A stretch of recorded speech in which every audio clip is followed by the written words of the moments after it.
दोस्तों, बीजेपी के चेहरे से आज फिर नकाब उतर गया और खुलकर दिखने लगा कि बीजेपी की सोच कितनी संविधान विरोधी है। आज प्रधानमंत्री नरेंद्र मोदी ने खुलकर बता दिया है कि भारत को हिंदू राष्ट्र में तब्दील करने का लक्ष्य लेकर चलने वाले राष्ट्रीय स्वयंसेवक संघ यानी आरएसएस से उनके रिश्ते कितने गहरे और कितने पुराने हैं। वहीं आरएसएस के करीबी नितिन गडकरी ने जाति की राजनीति पर लात मारने का बयान दिया है। बीजेपी जाति और धर्म में लगी है। उधर बिहार में असली समस्याएं अब लोगों की जिंदगी पर भारी पड़ रही हैं और साथ ही कानून के रखवाले यानी पुलिस वालों पर भी खतरे बढ़ गए हैं। इसी बिहार में आज से नौकरी के सवाल को लेकर कांग्रेस ने अपनी यात्रा का आगाज कर दिया है, जिसके बाद नीतीश सरकार को युवाओं को साथ लेना शायद मुश्किल हो जाएगा। इसके अलावा नीतीश सरकार अब कानून व्यवस्था के मसले पर भी घिर गई है, क्योंकि अब आम लोगों के साथ साथ पुलिस वालों पर भी हमले हो रहे हैं। अररिया और मुंगेर के बाद अब भागलपुर और नवादा में पुलिस पर हमले की घटनाएं सामने आई हैं। इधर महाराष्ट्र में मंत्री माणिक राव कोकाटे को जिला अदालत से मिली हुई सजा पर नासिक सेशन कोर्ट के स्टे से भी नया विवाद खड़ा हो गया है।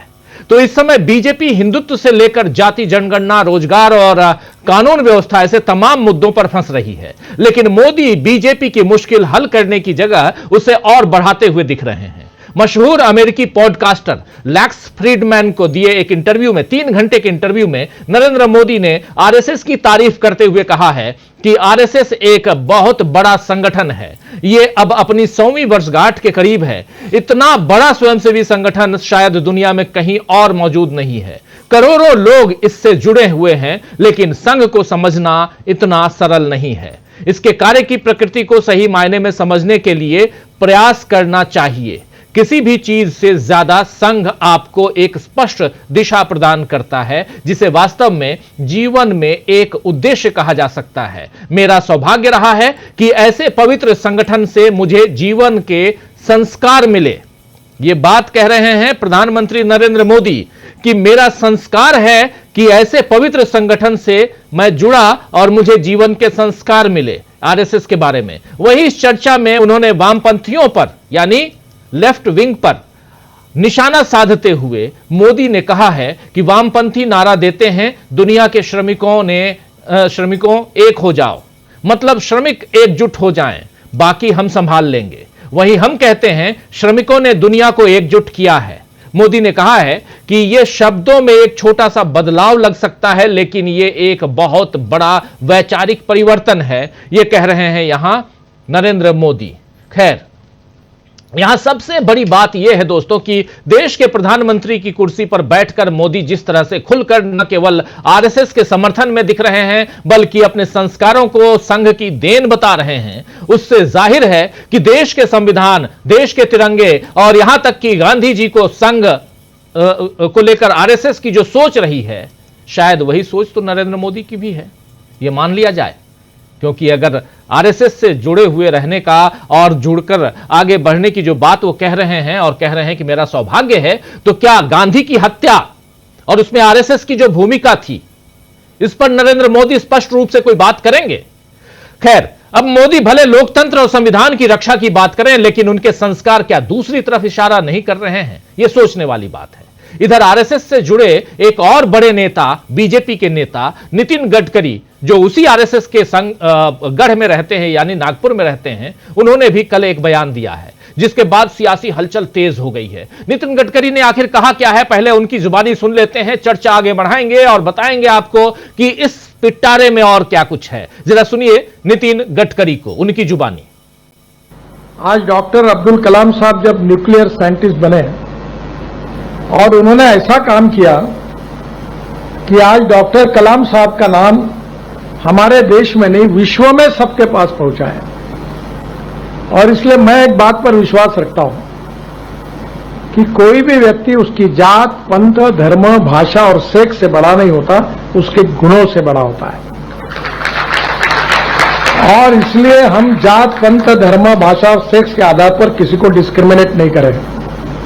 मैं तो राजनीति में हूं, यहां तो बहुत बातें चलती है, तो मैंने कहा नहीं, जो मैं मेरे हिसाब से चलूंगा, जिसको देना वोट देगा, नहीं देगा वो नहीं देगा। बहुत जाति वाले लोग मुझे मिलने के लिए आते हैं, तो मैंने उनको सबको मिलकर 50,000 लोगों में कह दिया, जो करेगा जात की बात उसको कस के मारूंगा लात। मैं एमएलए था तो मुझे भी एक इंजीनियरिंग कॉलेज मिला और मुझे मिला हुआ इंजीनियरिंग कॉलेज मैंने नागपुर के अंजुमन इस्लाम को दिया। तो मुझे पूछा कि इनको क्यों दिया, तो मैंने कहा हमारे समाज में सबसे ज्यादा आवश्यकता कही है शिक्षा की तो मुस्लिम समाज में है। दुर्भाग्यवश यह है कि 5 ही धंधे समाज में लोकप्रिय है, चाय की टपरी, पान ठेला, कबाड़ी का दुकान, ट्रक ड्राइवर और क्लीनर। पर हमारे समाज में से अगर इंजीनियर, डॉक्टर, वकील, आईएएस, आईपीएस ऑफिसर बनेंगे तो ही समाज का विकास होगा। और इसलिए हम मस्जिद में एक बार नहीं 100 बार नमाज पढ़े, पर विज्ञान और तंत्र विज्ञान को अगर हम आत्मसात नहीं करेंगे तो हमारा भविष्य क्या होगा। आज डॉक्टर अब्दुल कलाम साहब जब न्यूक्लियर साइंटिस्ट बने और उन्होंने ऐसा काम किया कि आज डॉक्टर कलाम साहब का नाम हमारे देश में नहीं विश्व में सबके पास पहुंचा है। और इसलिए मैं एक बात पर विश्वास रखता हूं कि कोई भी व्यक्ति उसकी जात, पंथ, धर्म, भाषा और सेक्स से बड़ा नहीं होता, उसके गुणों से बड़ा होता है। और इसलिए हम जात, पंथ, धर्म, भाषा और सेक्स के आधार पर किसी को डिस्क्रिमिनेट नहीं करें। मैं तो राजनीति में हूं, यहां तो बहुत बातें चलती है, तो मैंने कहा नहीं, जो मैं मेरे हिसाब से चलूंगा, जिसको देना वोट देगा, नहीं देगा वो नहीं देगा। बहुत जाति वाले लोग मुझे मिलने के लिए आते हैं, तो मैंने उनको सबको मिलकर 50,000 लोगों में कह दिया, जो करेगा जात की बात उसको कस के मारूंगा लात।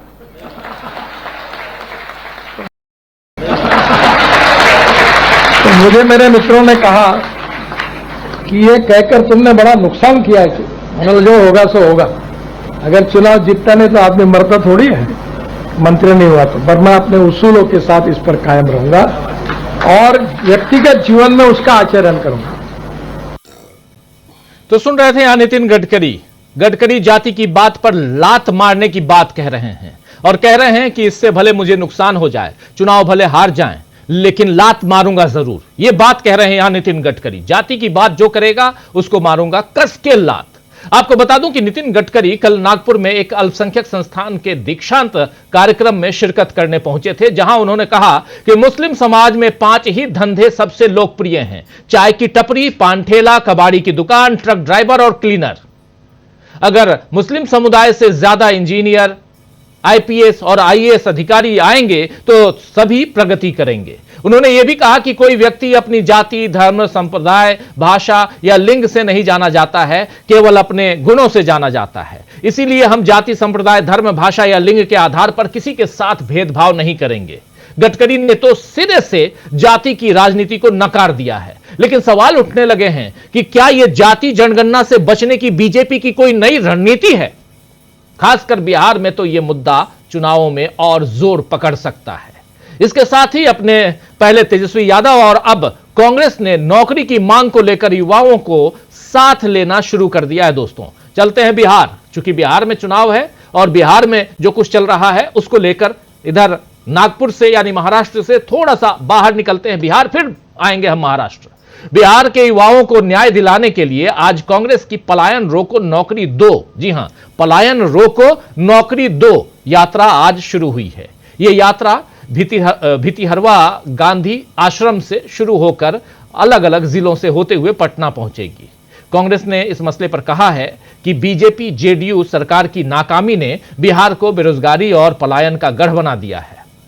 हालात ऐसे हैं कि आज बिहार के लाखों युवाओं को रोजगार की तलाश में अपना घर छोड़ना पड़ता है। हमारी मांग है कि बिहार में रोजगार सृजन की ठोस नीतियां बने और युवाओं को उनका हक मिले। ये बात कह रही है कांग्रेस पार्टी।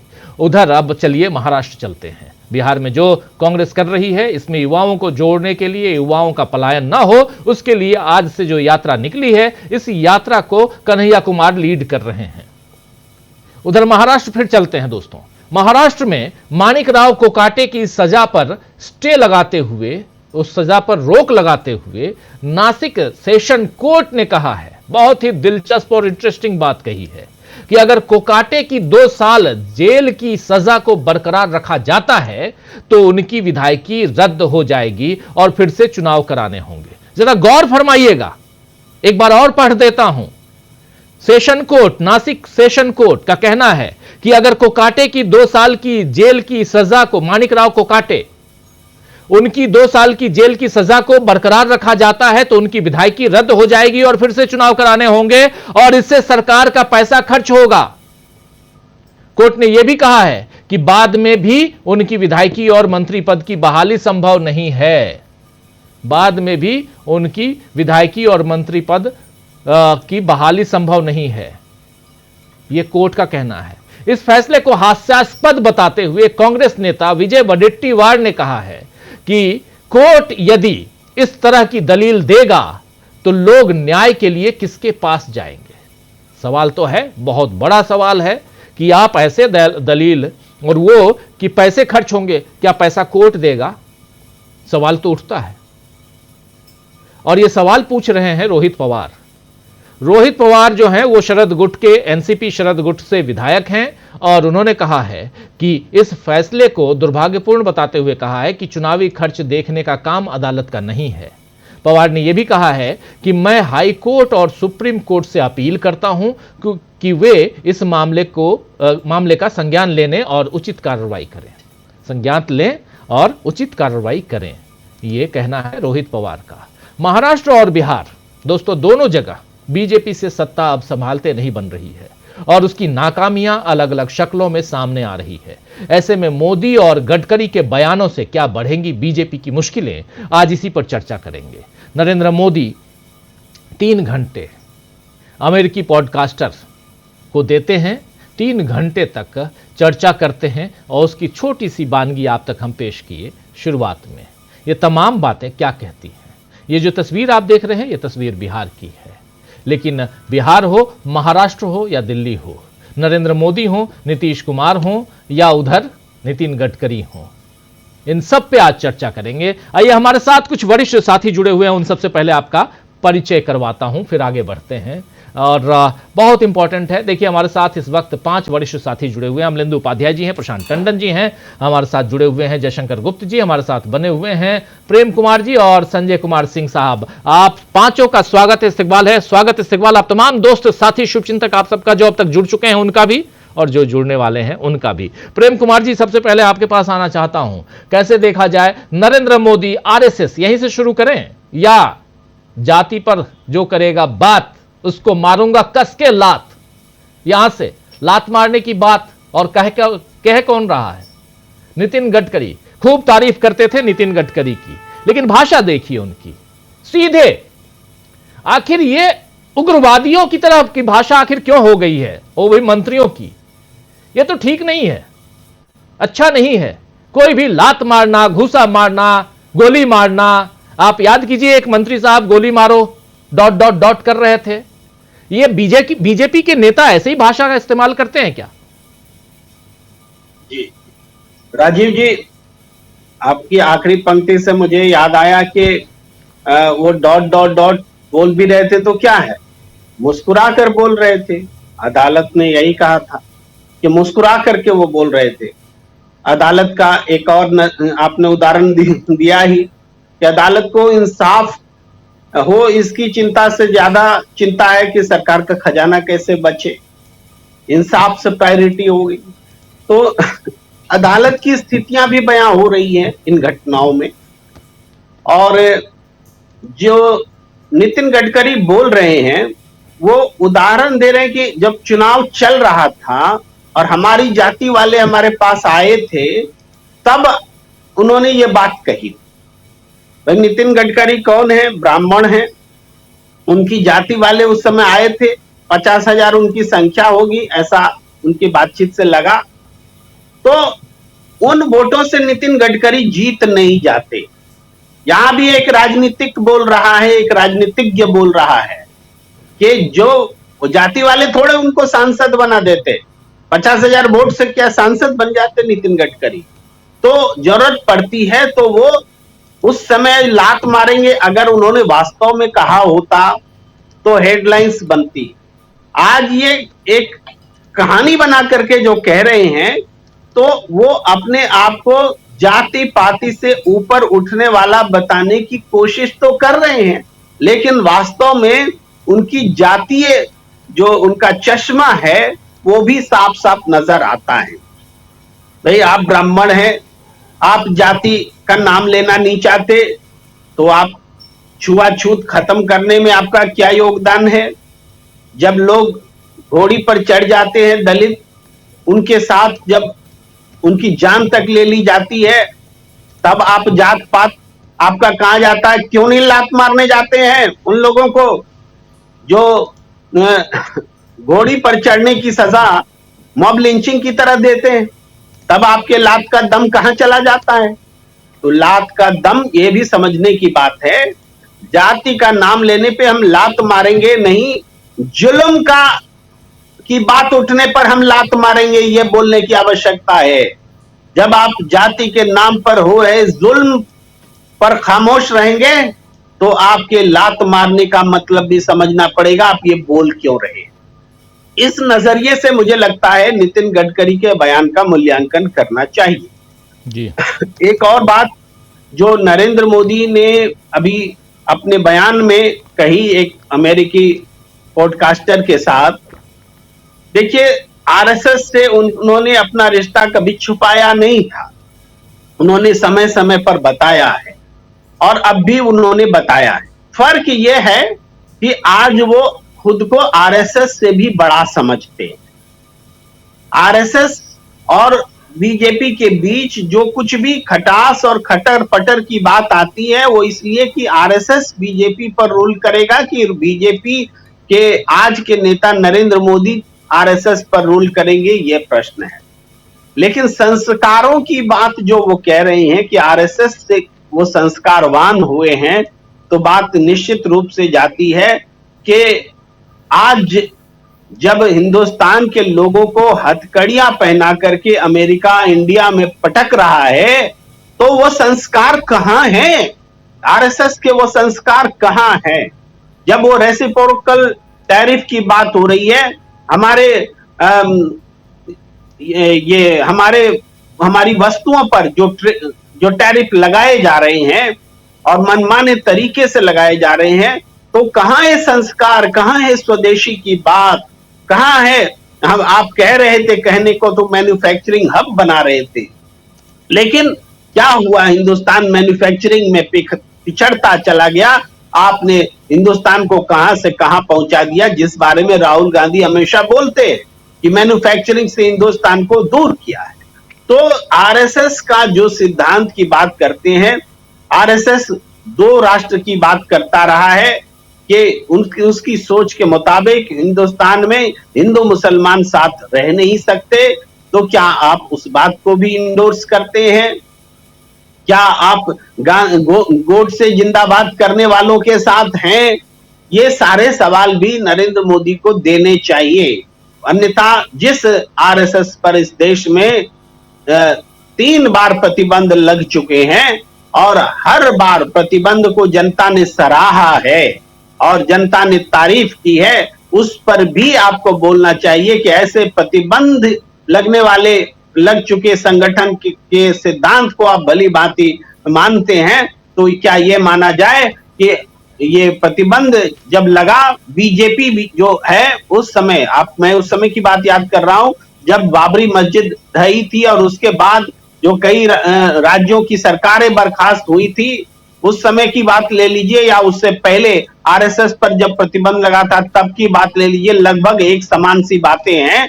ये दोनों का एक तरह का चरित्र भी दिखता है, बताता है। मुझे लगता है प्रधानमंत्री होते हुए वो ये बात बोल रहे हैं, इसलिए ज्यादा आलोचना का विषय है। अन्यथा ये आरएसएस से निकले हुए व्यक्ति तो हैं ही।